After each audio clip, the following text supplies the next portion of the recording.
Selamat pagi dimanapun rekan sedulur semua berada. Semoga keadaannya sehat walafiat, ya, tidak kekurangan satu apapun. Ya, hari ini kita belajar bagaimana menjadi kaya. Menjadi kaya itu tidak dosa, tapi ingin kaya itu bisa jadi dosa, ya kan? Jadi kita akan mempelajari bagaimana kita bisa hidup kaya. Ya, jadi ada prinsip-prinsip yang harus menjadi dasar landasan.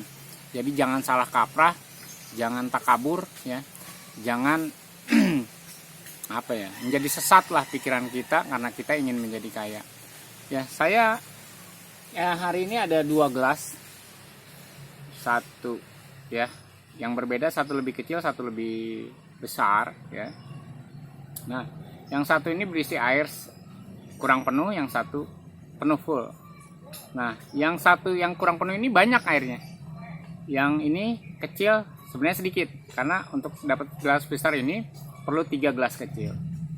Nah, menurut saudara, mana yang disebut kaya? Gelas besar yang kurang airnya atau gelas kecil yang airnya full? Coba pikirkan. Secara logika, gelas besar itu airnya lebih banyak walaupun kurang, ya, tidak penuh. Tetapi secara kita lihat, gitu kan, sebenarnya gelas besar itu kurang. Nah, sedangkan gelas kecil itu walaupun isinya hanya setengahnya, ya, setengah dari gelas besar, tetapi dia full, dia melimpah, dia tidak kekurangan. Jadi prinsip kaya dan miskin adalah sebenarnya dinilai dari kekurangan atau tidak. Ketika hidup kita penuh, cukup, artinya kita kaya. Tetapi sekalipun harta kita banyak, tetapi kita kekurangan, tidak penuh, tidak cukup, artinya kita miskin. Jadi prinsipnya jelas, ya, kaya dan miskin. Jadi kaya itu ketika orang merasa cukup dan bisa memberi, itu adalah kaya. Tetapi kalau dia dia hidupnya banyak harta, banyak harta tetapi dia masih kurang, ya artinya dia miskin. Lebih baik sedikit harta tetapi cukup dan merasa kaya. Dan itu jadi prinsip utama dari bagaimana menjadi kaya. Apa sih kekayaan itu? Ya itulah, jadi kaya itu walaupun sedikit cukup dan melimpah, bisa memberi, ya kan? Karena kita bahas pada sesi ini adalah cara kaya yang pertama. Cara kaya pertama adalah banyak memberi kuncinya. Ya, kembali kita bandingkan gelas ini. Gelas besar ini saya isi air penuh lagi, tetapi tidak pernah saya tuangkan, ya, tidak pernah saya tuangkan, ya, sebulan. Maka isinya akan tetap segini, misalnya berapa, 150 mili, ya kan, tetap segitu. Tetapi misalnya gelas kecil ini, ya, yang sudah penuh ini saya tuangkan. Nah, ketika saya tuangkan kan saya isi lagi karena kosong. Saya tuangkan, isi lagi, kosong. Nah, kalau dalam satu hari satu kali saya isi, maka sebulannya ada 30 kali saya isi.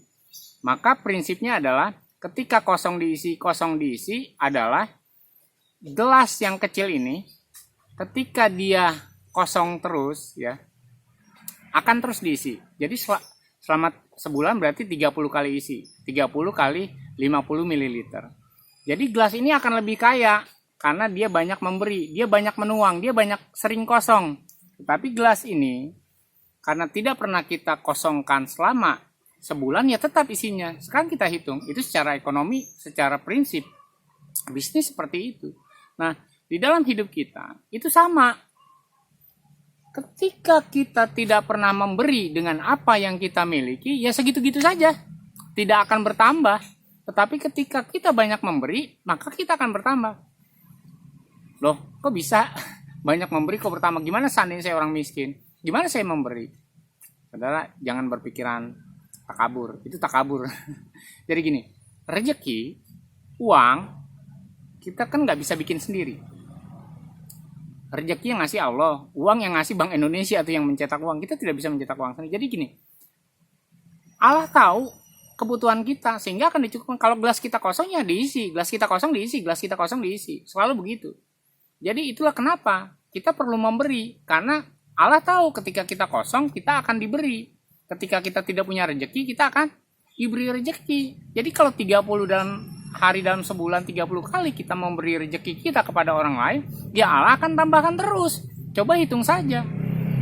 Ya kan? Jauh berlipat-lipat ganda, tapi orang yang tidak pernah memberi walaupun banyak, ya segitu-gitu saja, malah makan lama makin habis karena akhirnya dia pakai sendiri, dan akhirnya habis dan tidak bisa terisi, gitu kan? Tidak bisa berlimpah, ya kan? Itu adalah prinsip memberi. Kenapa menjadi orang kaya itu harus memberi? Syarat utama, kalau saudara ingin kaya, syarat utamanya adalah memberi. Ya, tapi dengan ikhlas, dengan yang benar, gitu kan? Jadi coba kita pikirkan ulang dengan analogi tadi, ya. Gelas yang selalu kosong selama sebulan, selalu diisi tiap hari. Itu jumlahnya udah berapa banyak air yang dihitung? 50 kali 30, 1500 ml, artinya 1,5 liter. Tetapi gelas yang besar yang tidak pernah dituangkan selama 1 bulan, isinya hanya 150 ml, ya sudah 150 ml. Bayangkan 150 ml dan 1500 ml. Berapa kali lipat? Ya, 150 ke 1500 gitu kan. Udah 100 kan? Ya, 100 kali lipat, ya kan? Ya itu yang 110 kali lipat gitu kan. Nah, itu yang harus kita ya pikirkan bersama, prinsip-prinsip dari bagaimana kita menjadi kaya. Jadi kadang-kadang orang menjadi kaya itu mengumpulkan saja, tidak pernah memberi. Sebenarnya ketika kita merasa memberi, itu karena kita kan merasa lebih. Ya sama gelas kecil tadi. Kalau isinya kepenuhan pasti dia beli, karena dia hanya cukup untuk sekitar berapa? 50 mili kan? Soalnya yang besar itu 100 mili ya. Jadi itu yang harus kita masukkan sebagai prinsip. Prinsip menjadi kaya adalah prinsip memberi. Karena ketika kita memberi, kita kosong dan Allah memberikan kita lagi rezekinya, dan terus. Bayangkan kalau sebulan 30 kali lipat kan, setahun berapa kali lipat? 360 kali lipat. Jadi bisa wajar saja kaya. Saya dalam hidup saya gitu, saya belajar gini. Ibu saya bukan seorang agamawan, dia tidak sholat, ingat ya, walaka gitu kan, karena dia buta huruf, sangat buta huruf, hidup miskin. Tapi dia menjadi ibu saya bersyukur ya ibu saya. Nah, ketika kami hidup dalam kekurangan, kadang dia suka memberi ke orang lain. Ada orang teman saya, teman datang, ya makan, padahal nasinya cuma segitu-gitunya. Ya ada nasi sedikit, makanlah gitu kan. Nah kadang waktu saya SMP, saya SMA, itu ibu saya masih melakukan itu, dan kadang saya marah. Mak, itu kan nasinya cuma segitu-gitunya, kita nanti besok makan pakai apa gitu. Wih, saya terharu nih. Tetapi apa yang dilakukan ibu saya, kita tidak pernah kelaparan sampai nggak makan tuh, nggak pernah gitu loh. Padahal nasinya cuma segitu-gitunya, ada kopi, saya suka ngopi pagi, siang ada kopi, tuh ada kopi sedikit, minumlah gitu. Dia nawarin ke orang, bilangnya, tuh ada kopi sedikit, kalau mau minum aja. Lucu ya, yang nggak masuk akal apa yang dilakukan ibu saya gitu kan. Udah cuma sedikit, dia kasih tawarin ke orang dan bilang, ini ada kopinya sedikit, tinggal sedikit, kalau mau minum aja, ya kan. Seandainya kan kalau sedikit kita bilang, ya udah jangan, buat besok si Parta besok pagi dia mau ngopi dari mana. Nah, ibu saya tidak berpikir gitu, apa yang dia punya dia berikan saja, dan akhirnya kami tidak pernah yang namanya merasa kekurangan, walaupun hidup kita tuh pas-pasan gitu kan. Ya tadi gelasan itu cuma pas-pasan, nggak bisa ditambahin lagi, takarannya sudah segitu, tapi kita banyak memberi. Dan akhirnya dari hari ke hari, tanpa sadar saya menjadi dewasa sampai menikah, saya baru merenung, itulah artinya memberi. Kita menjadi kaya, ya tidak punya mobil memang, tidak punya motor waktu itu, tetapi bayangkan rezeki yang sudah kita bagi-bagikan ke orang lain itu banyak, gitu kan. Nah itu yang harus kita pahami. Ketika kita memberi, kita akan ditambahkan. Ketika memberi, kita ditambahkan. Tetapi kita simpan, ya sesuatu mungkin menjadi busuk. Dan teh yang tadi itu kalau 1 bulan disimpan udah nggak bisa diminum. Karena itu berilah gitu ke orang lain ya. Itulah kenapa ada prinsip, kenapa orang kaya semakin kaya, orang miskin tambah miskin. Karena orang miskin itu pelit. Tetapi orang kaya juga bisa menjadi miskin kalau dia pelit, gitu kan. Begini, saya punya pengalaman di desa. Saya suka keluar masuk kampung. Saya itu kadang-kadang dulu itu berpikir, karena saya mungkin udah biasa hidup sederhana dengan ibu saya itu kadang ditawari makan sama orang kampung. Seadanya. Yang mungkin kalau saudara orang kaya datang ke situ itu nggak akan makan. Jadi saya kadang ditawari makan cuma sama sambal dan lalap yang ada di kebun. Lalapnya di kebun daun sintrong gitu. Kadang cuma ada daun daun kacang panjang atau daun buncis, ya kan? Kadang cuma jengkol, kadang cuma ikan asin.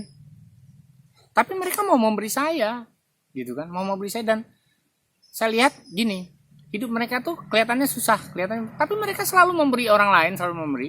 Terus jangan saudara pikir hidup di kampung ini, di tempat ini saya dulu suka berkunjung, jangan pergi bawa beras murah, lebih mahal daripada kota karena jauh. Ikan asin lebih mahal, 2 kali lipat harganya. Jadi walaupun makan ikan asin lebih mewah daripada saya makan di kota gitu kan dengan ikan asin. Mie yang harganya waktu itu cuma 1.500, di tempat ini di warung 2.500. Jadi kenapa?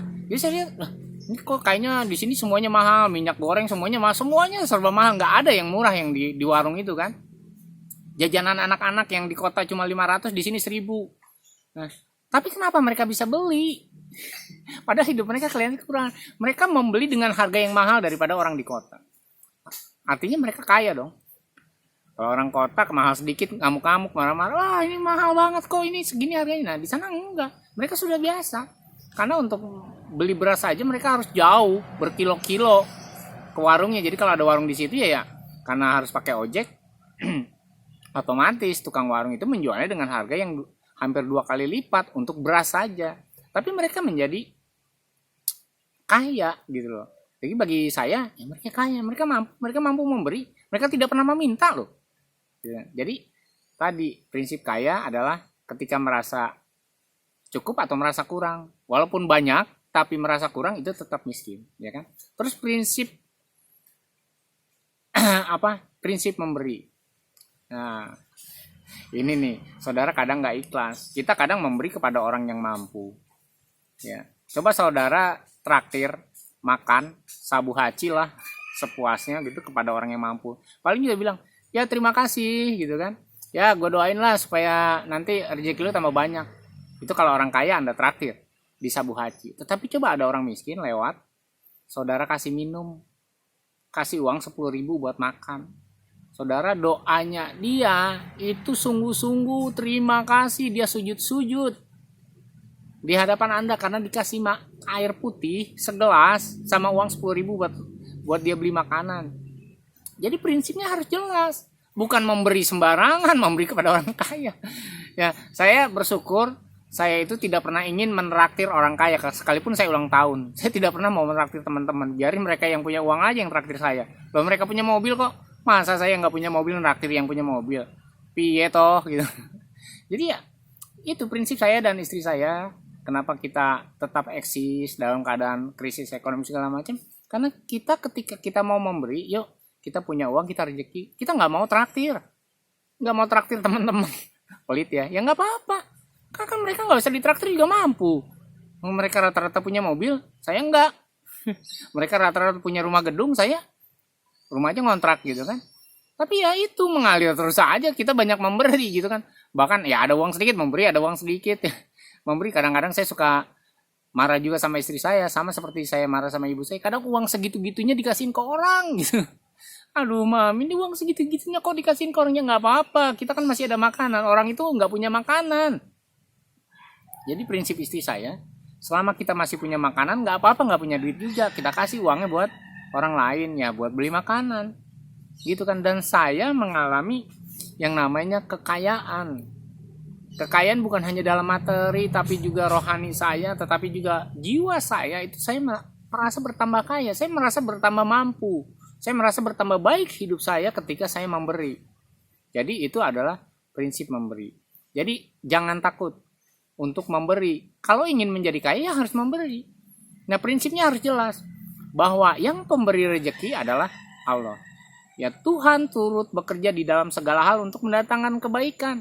Jadi kalau kita memberi adalah suatu kebaikan, Allah nolong kita, bantu kita untuk kita terus berbuat baik.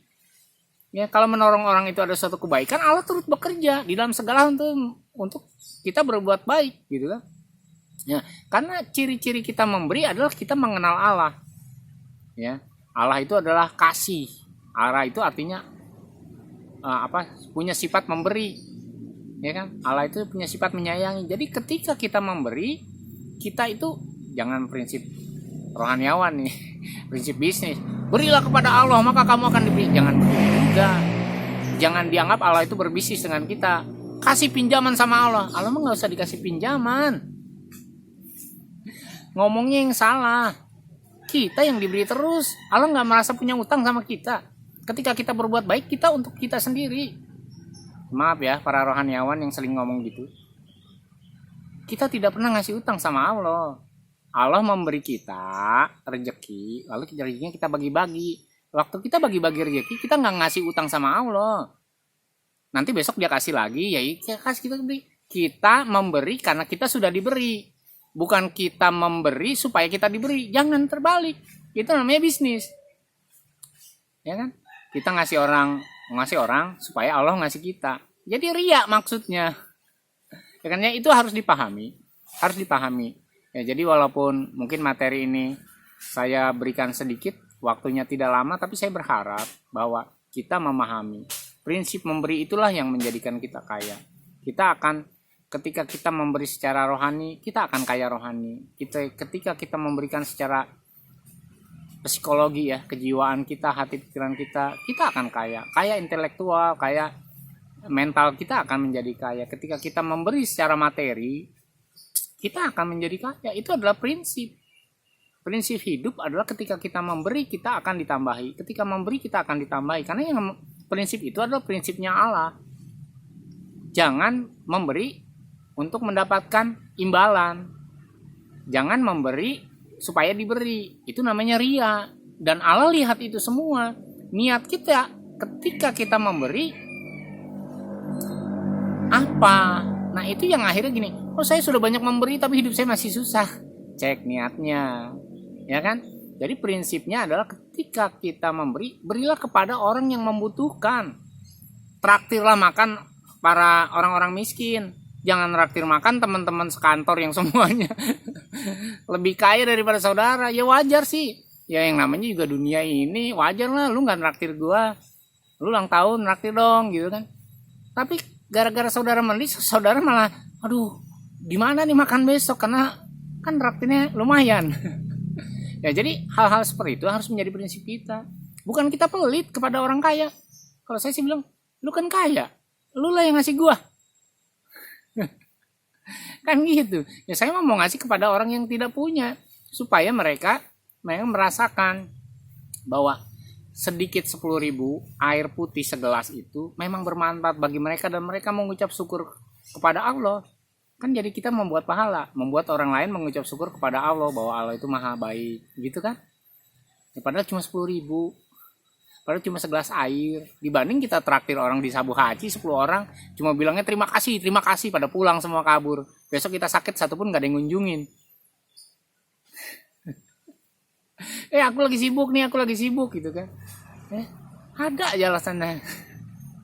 Ya, jadi itu yang harus kita pahami di dalam kehidupan kita. Bagaimana kita menjadi kaya, syaratnya adalah memberi. Saya sudah ceritakan pengalaman saya sudah ceritakan pengalaman ibu saya gitu kan, bahwa ketika dia memberi tidak akan pernah kekurangan. Dan mungkin masih banyak lagi sebenarnya. Saya banyak punya cerita tentang bagaimana orang yang memberi selalu mendapatkan pemberian juga daripada Allah. Tetapi ya contoh ibu saya adalah contoh yang real di dalam kehidupan saya. Bagaimana kami bisa bertahan bertahun-tahun sampai anaknya menikah, sampai punya cucu. Kita tidak pernah merasa kekurangan walaupun kita tidak punya mobil. Ya kan? Jadi tadi cukup, arti kaya dan miskin itu tergantung kepada kita.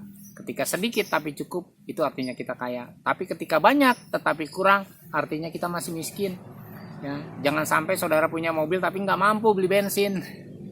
Jangan sampai kita punya mobil mewah diparkir di jalanan karena nggak mampu bikin garasi. Gitu kan contohnya seperti itu. Ya oke, tetap semangat. Kita sharing sambil ketawa-tawa, sambil mengkritisi diri kita sendiri ya, supaya kita menjadi pribadi yang lebih baik dan supaya kita memiliki kekayaan yang melimpah yang daripada Allah sendiri. Jangan lupa ngopi ya. Tetap semangat ya, semoga kita bisa menjadi orang-orang yang kaya.